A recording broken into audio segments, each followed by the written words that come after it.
Y vamos a escuchar ahora a la señora Marilén Cabrera de la Fundación Moebius. Tiene la palabra hasta por 10 minutos. La escuchamos. Necesita el proyector, por favor. Por favor. Ahí está. Diputado, parte de... Es Moebius. Ya, ahora sí. Adelante. Y la acompaña don Efrén Osorio, también de la Fundación.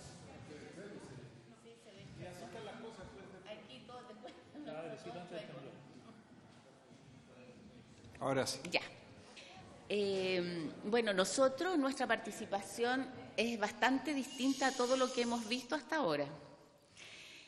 Nosotros no nos hemos querido detener en el mecanismo constitucional que logre la legalidad para una asamblea constituyente, sino que más bien, de acuerdo a nuestro expertise político-electoral, hemos diseñado un ejemplo de asamblea constituyente concreto. ¿Cómo sería el camino institucional para una asamblea constituyente? Lo vemos en 4 pasos. 1, la modificación constitucional. Estamos seguros que los constitucionalistas encontrarán el mecanismo adecuado para desatar el nudo que impide el llamado a un plebiscito vinculante. Y creemos que el acuerdo político lo va a encontrar este Parlamento en la medida en que las movilizaciones se acentúen más y más. La etapa 2 lo vemos como un plebiscito vinculante que consulte a la ciudadanía si quiere cambio de constitución y cuál sería ese mecanismo. La tercera fase la vemos la asamblea constituyente propiamente tal. Y por último, en cuarto lugar, un plebiscito que ratifique las conclusiones de dicha asamblea constituyente. Respecto de la modificación constitucional, suscribimos el mecanismo de la bancada C, que en síntesis busca el acuerdo de ambas cámaras para que la presidencia pueda llamar a un plebiscito vinculante. Respecto del plebiscito, proponemos que contemple al menos 2 aspectos. Primero, la derogación y reemplazo de la actual Constitución, o sea, que se le pregunte a la gente, a la ciudadanía, si se quiere o no cambiar la Constitución. Y 2, ¿bajo qué mecanismos? Nosotros visualizamos a lo menos 3. Asamblea Constituyente con amplia participación ciudadana, Congreso Constituyente y, por último, Comisión Bicameral. Todas estas alternativas con un plebiscito ratificatorio de las conclusiones de dicha asamblea. Respecto de cómo sería la Asamblea Constituyente propiamente tal y cómo se elegirían los constituyentes o asambleístas, nos contará Efrén Osorio. Don Efrén tiene la palabra. Muchas gracias, señor presidente. Bueno, muchas gracias por la invitación a exponer y tal como decía Marilén, la idea nuestra fue aportar con una propuesta de asamblea constituyente clara y concreta, más allá de meternos en las discusiones legales, que no es nuestro ámbito es del ámbito electoral. Y para eso buscamos un modelo que se construye a partir de acuerdos, mecanismos e institucionalidad ya vigentes. Es decir, no hay que discutir nada acerca de los elementos que vamos a tener para construir este modelo de asamblea constituyente. En definitiva, estamos proponiendo una asamblea constituyente con constituyentes elegidos democráticamente para ese único fin, usando los actuales distritos electorales y el método DON para la distribución de los electos. ¿Por qué planteamos el tema de los actuales distritos electorales? De alguna manera, si queremos una asamblea constituyente que cautele lo que es la proporcionalidad y la representatividad, hay que jugar con distintos modelos. En el caso de las comunas, que hubiese sido lo más claro en términos de usar, es decir, que los constituyentes sean electos a través de las comunas, al ser muchas comunas, 346 comunas, si cada comuna eligiera solamente 2 constituyentes, tendríamos una asamblea de 792 integrantes, lo cual ya es alto, pero bastante binominal, es decir, con poca representación. parece excesivo y poco democrático. Si buscáramos como territorio electoral a las provincias, tenemos 54 provincias muy heterogéneas. Por ejemplo, la provincia de Capitán Prat, que es la más chiquitita, tiene 4.200 electores, versus la provincia de Santiago, que tiene 4.100.000 electores. Es decir, una relación de 1:1000, y eso genera graves dificultades para cautelar la proporcionalidad y la representatividad en términos del modelo a elegir. Y por otro lado, genera graves distorsiones entre la cantidad de constituyentes de Santiago versus la cantidad de constituyentes de regiones. Y en el caso de regiones pasa exactamente lo mismo. Por eso elegimos finalmente como territorio electoral para elegir los constituyentes los distritos electorales. En este caso tenemos 28 distritos, no alcanza a salir en pantalla, pero el distrito más pequeño es el distrito 27 de Aysén, que tiene 90.000 electores, versus el distrito 8 de Maipú, que tiene cerca de 890.000 electores. Es decir, una diferencia, una relación de 1:100 y no de 1:1000, y por tanto podemos jugar con un modelo que cautele esos dos principios, proporcionalidad y representatividad. Entonces dijimos, bueno, trabajemos sobre los distritos electorales, aquellos distritos con los cuales ya todos los conocemos, del 1 al 28. Al plantearnos en ese caso, nos dijimos, bueno, hagamos una cuota basal para que en todos los distritos elijan 5 constituyentes.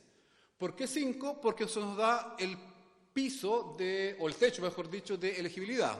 Al colocar 5 constituyentes por cada distrito, tenemos que en los distritos más pequeños tendríamos una elegibilidad del orden del 17% para poder ser electos, lo cual no es muy alto, pero tampoco es muy bajo. Y luego le aplicamos un principio de proporcionalidad. A cada distrito dijimos que por cada 90.000 electores adicionales le íbamos a agregar un constituyente adicional. Es decir, elige un constituyente adicional. Eso nos genera una proporcionalidad. Al modelar ese tema, nos encontramos con que aparece justamente los 28 distritos. Por ejemplo, Arica sería un distrito de los pequeños que elegiría 5 constituyentes. Iquique, señor diputado, elegiría 6 constituyentes, y así siguiendo. Valparaíso, el distrito 7 elegiría 12, el distrito 8, Maipú, Pudahuel, entre otros, elegiría 13, lo mismo el caso del distrito 10, Santiago, Providencia y Ñuñoa, elegiría 13, el caso de Temuco, estaríamos hablando del distrito 23, que elegiría 9, y así siguiendo, y al sumar toda esa cantidad de constituyentes electos, tendríamos una asamblea constituyente constituida por 244 constituyentes. Es decir, un número bastante manejable, más que el actual Parlamento, pero bastante inferior a parlamentos europeos que son tradicionales, con los cuales uno ve que se pueden funcionar perfectamente. Al revisar ahora en términos totales, tendríamos que de esos 244 constituyentes, 33% pertenecerían a la región metropolitana y el 66% al resto de las regiones. Y eso cautela muy bien la relación Santiago versus regiones. El problema es que Santiago tiene un 50 y tanto % versus regiones y siempre aparece sobredimensionado. Con este modelo aparece subrepresentado por una cantidad que no es menor y que cautela muy bien el desafío de las regiones que siempre están planteando que Santiago lo resuelve todo y que regiones quedan siempre periféricas o con poco poder de decisión. Con este modelo tendríamos una relación bastante satisfactoria para el resto de las regiones. Tendríamos un piso de 3 distritos, los más pequeños, que elegirían 5 constituyentes. Lo cual deja el umbral de elección como techo en el 16,7%. Y por otro lado, como techo umbral, 16,7%. Y por otro lado, 2 distritos que elegirían 13 constituyentes, dejando como piso el umbral de elección en un 7,1%. Es decir, los constituyentes serían electos en listas que irían entre el 7% y el 16%, lo cual son cifras y cantidades bastante razonables y que nadie puede discutir en términos de representatividad. ¿Qué más tenemos? Además dijimos, tenemos que meternos en todo lo que es el tema de los requisitos para ser candidatos y los mecanismos de elegibilidad. Dijimos que deben ser presentados los candidatos en listas, pero acá tenemos que apuntar fundamentalmente a recoger ese clamor ciudadano que reclama contra los partidos políticos, que dice que los partidos políticos han secuestrado la democracia. Entonces nosotros estamos planteando con este modelo que las barreras de entrada para ser candidatos se disminuyan casi al mínimo. Es decir, que el requisito para ser candidato a esta Asamblea Constituyente sea tener derecho a voto y un número decente de firmas, un número mínimo de firmas que nos permita de alguna manera que no sea prohibitivo. De esa manera igualamos la posibilidad de ser inscrito como candidato a un ciudadano común y corriente versus un militante de partido. Pero además tenemos que agregar otro elemento, que es que ese ciudadano común y corriente que no milita en un partido pueda competir de igual forma o tenga las mismas posibilidades de ser electo con los militantes de partido. ¿Y cómo lo resolvemos eso? Permitiendo los pactos en listas de partidos o pactos de partidos con independientes y una tercera opción de independientes, solamente independientes. Con esa situación estaríamos igualando oportunidades para la ciudadanía en términos de ser electos y permitiríamos, por ejemplo, que se conformaran listas de movimientos sociales, de gremios, de sindicatos o incluso listas temáticas. Nomás AFP con el Colegio de Profesores podrían perfectamente armar su propia lista, o la CUT. Ciudadanía que está agrupada en torno al animalismo podría también plantearse una lista nacional o regional. O cada uno verá sus tácticas electorales aliarse con los partidos más afines. Lo importante es que la gente siente que efectivamente puede competir de igual manera que cualquier militante de partido. Eso creemos que apunta a incentivar la participación ciudadana y podría generar que en este evento electoral, de alguna manera, la gente se sienta partícipe. Porque hoy día tenemos un fenómeno súper curioso. Millones de gente interesada en la política, haciendo política en la calle, pero despreciando la institucionalidad democrática que tenemos. Por tanto, este modelo de asamblea constituyente, a nuestro juicio, debe resolver ese tema y ser muy, muy claro en términos de igualar las condiciones entre los militantes y la ciudadanía común y corriente. Después nos metimos en cuotas de integración, creemos que al menos debe haber de género, manteniendo los porcentajes actuales, y de pueblos originarios con al menos un 10% de aquellos inscritos en los registros de la CONADI. No recomendamos otro tipo de cuotas porque en realidad ¿dónde paramos? Jóvenes, adultos mayores, capacidades diferentes, sería una lista de nunca acabar. Creemos que de alguna manera las minorías más importantes o lo que hay que cautelar es el tema de género y la participación de los pueblos originarios. Funcionamiento de la Asamblea Constituyente, y con eso vamos terminando. Creemos que antes de elegir la Asamblea Constituyente, a los constituyentes debiesen estar conformadas por ley o por reglamento ciertas normas básicas de funcionamiento, es decir, la existencia de un presidente o un secretario a nivel nacional, regional y distrital, mecanismo de toma de decisiones de la Asamblea por mayoría absoluta, mayoría simple, algún quórum especial, la obligación de que sus debates y votaciones sean públicos y transparentes, que es algo que está exigiendo la ciudadanía, qué pasa en caso de vacancias, transitorias o definitivas, si un constituyente se enferma o fallece, cómo se reemplaza. Creemos que eso tiene que estar establecido a través de un proyecto de ley o a través de algún reglamento previo a la elección de la Asamblea Constituyente. Y que otras normas deben ser acordadas por los propios constituyentes en base a su soberanía mandatada por la elección del pueblo. Todo lo que es la participación ciudadana, cabildos comunales, barriales, regionales o nacionales, tienen que estar acordadas por los propios constituyentes. Y, por último, creemos que tienen que haber plazos acotados para la entrega de resultados. Creemos que un mes para constituirse una vez que fueron electos y un año de funcionamiento para entregar su resultado como propuesta de constitución.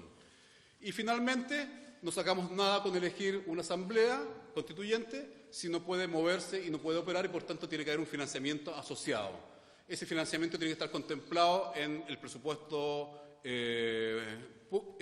nacional, debe considerar al menos lugares de funcionamiento desde el nivel distrital, nacional o regional, deben tener financiamiento para equipos técnicos a disposición de su trabajo, tanto a nivel nacional, regional o distrital. No sacamos nada con tener 244 constituyentes si es que no pueden tener capacidades técnicas asociadas a su trabajo.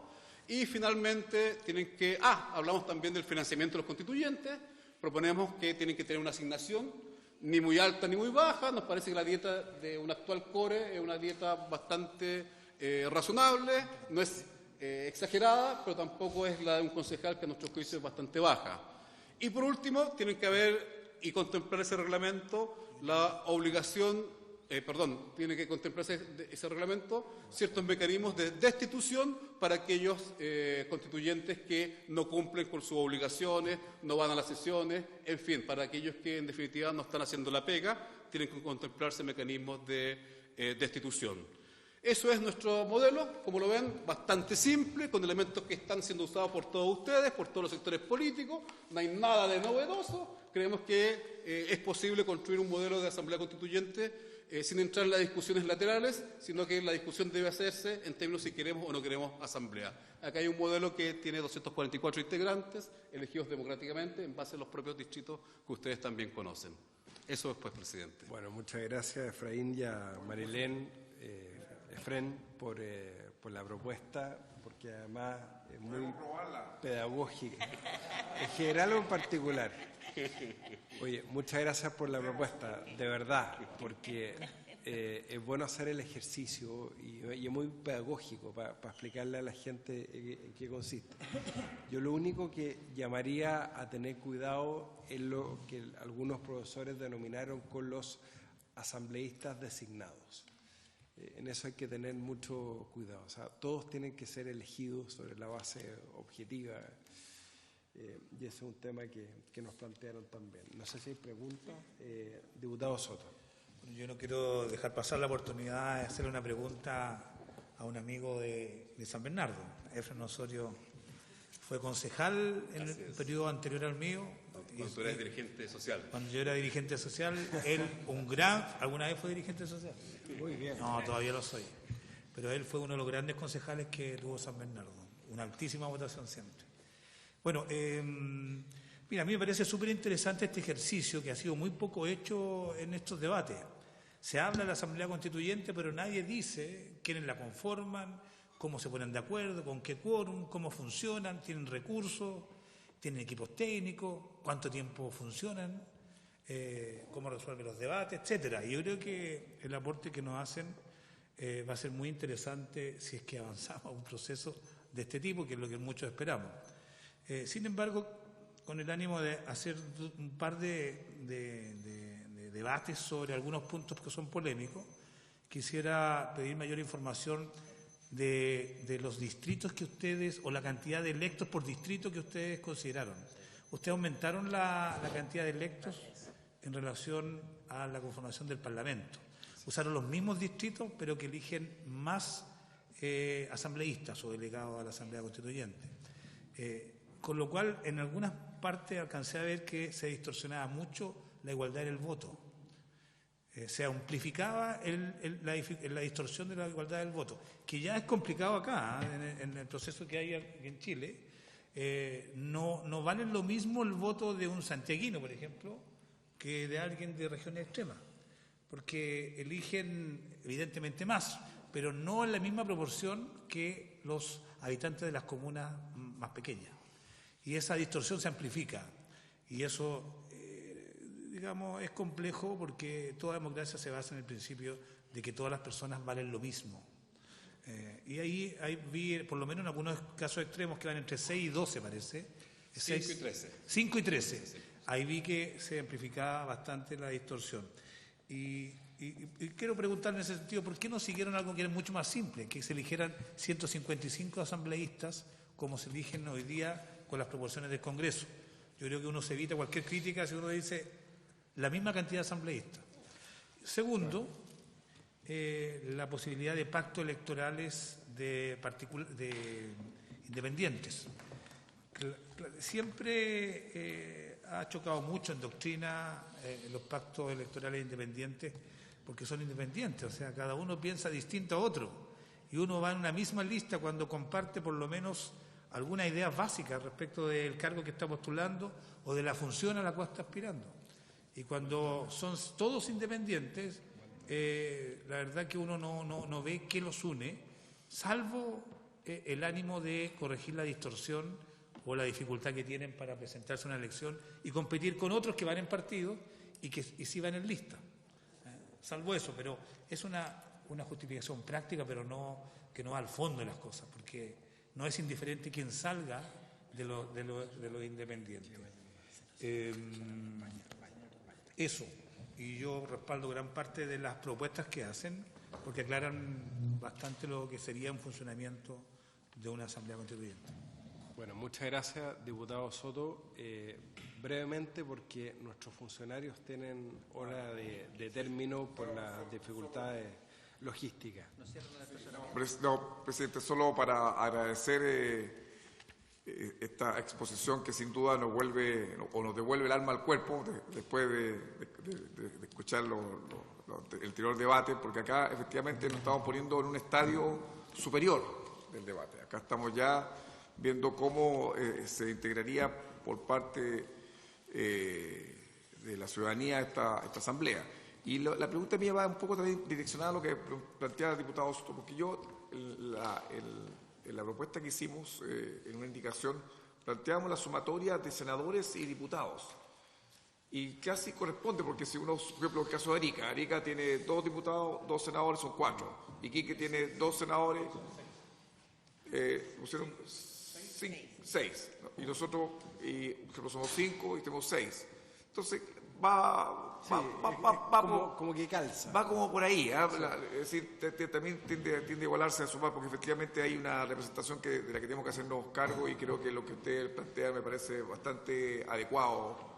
Así que logramos avanzar, presidente. Gracias. Así es.